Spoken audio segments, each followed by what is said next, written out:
ولكن لا بد من التذكير به، خصوصا احنا على بعد بضع من الوقت لإجراء الجولة الثانية من الحوار مع الأخوات والإخوان ممثلي رجال ونساء التعليم.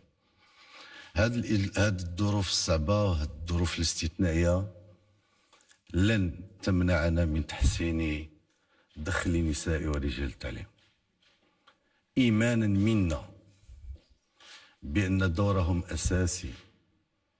ما يمكنش لهذا البناء المجتمعي الاستراتيجي الذي خطط ويقوده جلالة الملك ما يمكنش نديروه بدون تعليم قوي اللي كيكون الأجيال الصاعدة واللاحقة، والحكومة واعية بذلك وسنعمل على إجراء كل هذا ضمانا أولا لكرامة رجال ونساء التعليم، ولكن أيضا لأننا نؤمن بأن هذا هو الاستثمار الحقيقي في الأجيال الصاعدة واللاحقة.